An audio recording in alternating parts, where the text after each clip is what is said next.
हमारे साथ आज हैं देश के एचआरडी मिनिस्टर रमेश पोखरियाल निशंक जी। इस वक्त लगभग 33 करोड़ बच्चों का भविष्य इनके हाथ में आ गया है और साथ ही एक बहुत बड़ी चुनौती आ गई है, वो है कोरोना वायरस के महामारी की, जिसमें तमाम स्कूल बंद हैं, कॉलेजेस बंद हैं और बच्चे परेशान हैं कि करना है तो क्या करना है। एक जो ये महामारी आई है और ये पूरी दुनिया के सामने गहरे संकट का एक समय आया है, लेकिन जैसे आपने कहा कि उन बच्चों के भविष्य का सवाल है। हम लोगों ने, जैसे हमारे देश के प्रधानमंत्री नरेंद्र मोदी जी बार बार कहते हैं कि यदि बड़ी चुनौती हो और उस बड़ी चुनौती का डट कर के मुकाबला हो तो वही चुनौती अवसरों में भी तब्दील होती है। और हमारी शिक्षा मंत्रालय ने इसकी कोशिश की कि हम उन बच्चों को एक साथ जो घरों पर हैं उनको हम ऑनलाइन शिक्षा दे सकें। और मुझे इस बात की खुशी है कि हम लोगों ने बच्चों को निराश नहीं होने दिया, अभिभावकों को परेशान नहीं होने दिया और पूरा देश एक साथ हम ऑनलाइन पर लाए हैं। और आज हम अध्यापक और अभिभावक दोनों मिलकर के उस बच्चे को संवार रहे हैं और उसका पाठ्यक्रम भी सुनिश्चित। लेकिन जैसे आपने कहा कि प्रधानमंत्री नरेंद्र मोदी ने कहा कि इस चुनौती को एक अवसर के रूप में बदलना चाहिए, जब बच्चों को भी यही नहीं पता है कि उनका भविष्य क्या होगा, तो फिर किस तरह के अवसर मिलेंगे आगे जाकर, एडमिशन के अवसर या फिर जॉब के, इस पर क्या है तैयारी? नहीं, बच्चों को मालूम है उनका भविष्य क्या होगा, वो तय हो गया। जो अस्थिरता थी वो अस्थिरता खत्म कर दिया हमने।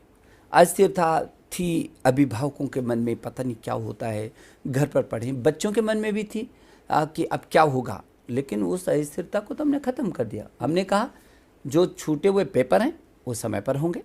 सीबीएसई के जो पेपर हैं उसकी तिथियां निश्चित की हैं कि इस 1 जुलाई से 15 जुलाई तक वो पेपर होंगे। हमने कहा कि जो नीट है, जेईई है, मेंस और मेन के अलावा जो जेईई एडवांस है, इन सब की तिथियों को भी हमने निश्चित किया। आपने एक बहुत बड़ी तैयारी कर ली है जुलाई के महीने में कि जेईई भी होगा, नीट भी होगा, सीबीएसई की परीक्षा भी होगी। क्या बहुत बड़ा टास्क नहीं है सोशल डिस्टेंसिंग के इस दौर में? कैसे करेंगे उतने सारे क्लासरूम का अरेंजमेंट, या कैसे इतने बड़ी तादाद में स्टूडेंट्स एक साथ परीक्षा देंगे? देखिए, हमारे सीबीएसई बोर्ड के लगभग 71 प्रश्न पत्र तो हो गए थे। तो लगभग 1.5 करोड़ से भी अधिक उत्तर पुस्तिकाएं जांचने के लिए हैं। अब जो 29 विषय रह गए हैं, जो प्रश्न पत्र, केवल हमें उनका ही करना है। और उसके लिए भी हमने ये तय किया है कि उनको एक जगह से दूसरी जगह जाने की ज़रूरत नहीं है। वैसे तो सीबीएसई के हमारे लगभग 5000 से भी अधिक परीक्षा के केंद्र थे, लेकिन उनको अब हमने उन केंद्रों पर नहीं जाएंगे बच्चे, अब जाएंगे बच्चे तो अपने ही स्कूल में उनकी परीक्षा होगी। बच्चों के ऊपर बहुत बड़ा दबाव है, अभी परीक्षाओं की तैयारी कर रहे हैं, वो पढ़ाई कर रहे हैं। जब वो परीक्षा देने जाएंगे तो परफॉर्मेंस का उनके ऊपर प्रेशर रहेगा, उसके बाद उनके ऊपर सोशल डिस्टेंसिंग बरकरार रखने का डर होगा, संक्रमण से बचने का डर होगा, और कुल मिलाकर ये बहुत ज़्यादा उनके लिए मानसिक तौर पर भारी होगा। जो लिखने पढ़ने वाले बच्चे हैं उनको लगता है परीक्षा ज़रूर होनी चाहिए, क्योंकि उनको तैयारी होती है तो उनके नंबर जो मेरिट बनती है तो वो उसमें है, उनका दबाव है कि परीक्षा ज़रूर होनी चाहिए, और इसीलिए ये सारी सुविधाएं उनके लिए दे रहे हैं। मुझे भरोसा है कि मेरा बच्चा बिल्कुल तनाव में नहीं है, मस्ती के साथ वो एग्ज़ाम देगा। और फिर इस बीच उसको वक्त मिला है और फिर हमने ऑनलाइन उसको सारी सुविधाएं देने की कोशिश की, जिस सीमा तक भी हम कर सकते थे। लेकिन उस ग्रेट डिजिटल डिवाइड का क्या, जो इंडिया में है? आज भी 23-24% लोगों के ही घरों में इंटरनेट है, और गाँव में कई बच्चे तो मोबाइल फ़ोन पर ही डिपेंडेंट हैं, उनके पास डेस्कटॉप भी नहीं होता है कि वो पढ़ाई करें। तो ऐसे में आपको क्या लग रहा है कि सबको शिक्षा मिल रही है ऑनलाइन पूरी? देखिए, अचानक ये जो परिस्थिति आई ये किसी को भी पता नहीं था, और उसको कुछ नहीं मिलने से कुछ मिल रहा है, बल्कि कुछ से और आगे मिल रहा है।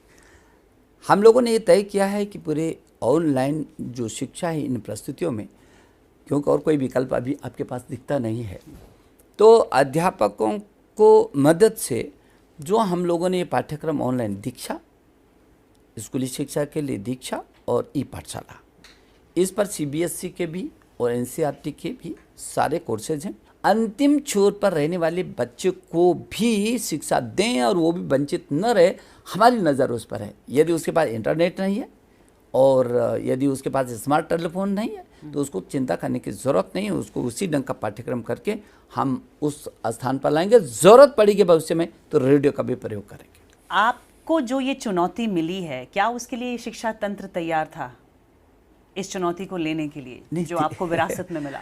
देखिए, कोई भी तैयार कहाँ होता, किसको मालूम था ये सब कुछ होने वाला है। लेकिन हाँ, हम लोग भविष्य की तैयारियों में जुटे हुए थे कि एक दिन ऐसा ज़रूर आना है जब शिक्षा को ऑनलाइन होना है। एक दिन ज़रूर आना है जब दूरस्थ क्षेत्र में बैठे बच्चे को भी सभी वो सुविधाएं मिले जो शहरों में रहने वाला बच्चा है। तो इसकी जो तैयारी में हम लोग जुटे थे वो एकाएक जैसे आया तो हमने और स्पीड बढ़ाई उसकी, और बहुत तेज़ी से बढ़ा करके हमने काफ़ी कुछ उसको पकड़ने की कोशिश की। लेकिन क्या आपको नहीं लगता कि भारत में शिक्षा तंत्र जो है वो कभी किसी सरकार की प्रायोरिटी रहा है? क्योंकि अगर रहता तो इसके लिए बजट ज़्यादा एलोकेट होता, कैटेगरी सी में नहीं रखा जाता इसको। ऐसा क्यों हुआ? ऐसा नहीं है। हमने ज्ञान जब बाहर की फैकल्टी को हम यहाँ लाएंगे, लेकिन अब ज्ञान प्लस क्या हमारी फैकल्टी भी बाहर जाएंगी।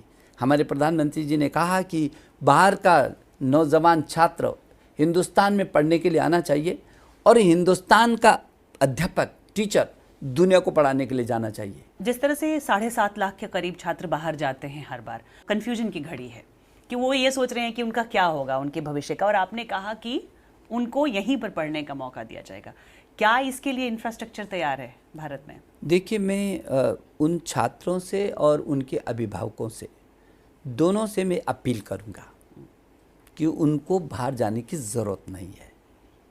यदि आप ये समीक्षा करेंगे कि हमारा शिक्षा का स्तर क्या है, तो मैं एक उदाहरण देता हूँ आपको। हमारे शिक्षा का स्तर ये है कि दुनिया की शीर्ष जो कंपनियाँ हैं, उन शीर्ष कंपनियों के CEO जितने भी लगभग अधिकांश प्रतिशत वो हिंदुस्तान से पढ़ करके गया नौजवान है। तो हमारा स्तर कहाँ है?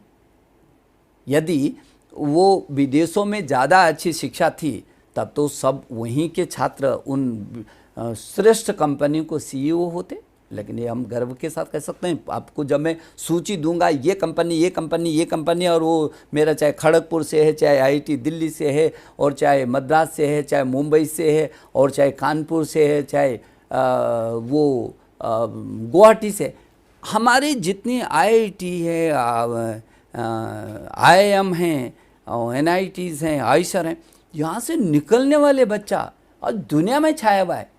हमारा स्तर, हमारा NIT है, हमारा IIM है। आप सोचिए 125 करोड़ की आबादी है, आप 33 करोड़ बच्चे हैं, क्या उनके लिए उतने संस्थान हैं? बहुत संस्थान है और बढ़ाएंगे हम इनको।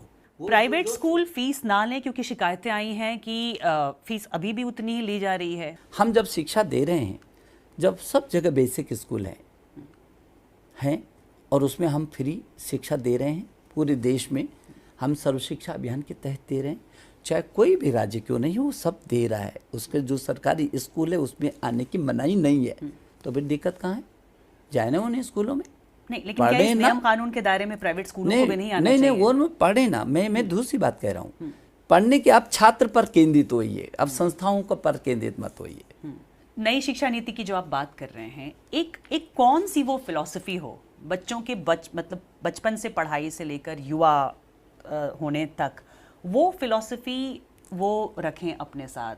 ज्ञान, विज्ञान और अनुसंधान प्रौद्योगिकी और तकनीकी से युक्त होगी, समृद्ध होगी, लेकिन ये भारत केंद्रित होगी। कौन से भारत का मूल्य जिसकी आपने चिंता की है, इसकी सारी दुनिया चिंता कर रही है। इन जीवन मूल्यों की शिक्षा हमारी प्राथमिकता होगी, जो स्थानीय भाषा में होगी। हम भारत की जो 22 भाषाएं हैं, सभी भाषाओं में सशक्त करेंगे, चाहे तमिल है, तेलुगु है, मलयालम, कन्नड़ है, गुजराती है, मराठी है, वो चाहे उड़िया है, वो चाहे उर्दू है, हिंदी है, संस्कृत है, ये हमारे देश की जो 22 भारतीय भाषाएं, इनको और सशक्त करेंगे। और इसके माध्यम से हम ग्लोबल बनेगा ना। हम ये देश, हिंदुस्तान 130 करोड़ लोगों का देश है, ये दुनिया में छाएगी। हमारा जो विजन है, हमारा जो संस्कार है, और जो हमारे जीवन मूल्य हैं जिसकी आज दुनिया को ज़रूरत है, वो सभी उसी पाठ्यक्रम के साथ जोड़ते हुए लेकर के जाएंगे हम उसको। फ्यूचर ऑफ एजुकेशन, जब ये दुनिया बदल रही है कोरोना दौर के बाद, तो आप कैसा देखते हैं, क्या क्या बदलाव आएंगे? वो तो पूरी दुनिया में ही बदलाव आएंगे। इस कोरोना के बाद दुनिया का अपने तरीके का एक दुनिया होगी। स्वाभाविक ये है कि सभी पूरी दुनिया का हर देश, हर व्यक्ति, हर परिवार इन परिस्थितियों को झेल रहा है और सभी देश अपनी अपनी तैयारी भी कर रहे होंगे। हमने भी वो तैयारी कर रहे हैं, जहाँ हम शिक्षा की तैयारी कर रहे हैं, हम अनुसंधान की तैयारी कर रहे हैं, हम तकनीकी के क्षेत्र में, प्रौद्योगिकी के क्षेत्र में कैसे करके हमको गांव के साथ जोड़ना है, ये सभी हम लोग तैयारी कर रहे हैं। और मुझे भरोसा है कि शिक्षा के क्षेत्र में हमारा देश और समृद्ध होगा, सशक्त होगा। स्कूल कब खुल पाएंगे? स्कूल कॉलेज बच्चे वापस कब जा पाएंगे? हम आशा कर रहे हैं कि 15 अगस्त तक हम उसका रिजल्ट भी घोषित करेंगे, ये नई परीक्षाओं का प्लस जो तो परीक्षाएं स्कूल कॉलेज फिर अगस्त के बाद ही खुल पाएंगे? बिल्कुल। क्योंकि कोरिया जैसे देश में देखा गया कि उन्होंने स्कूल खोल दिया, लेकिन अगले दिन ही उनको स्कूल बंद करना पड़ा। हाँ, नहीं, हम अगस्त के बाद स्कूलों को खोलने की परिस्थितियाँ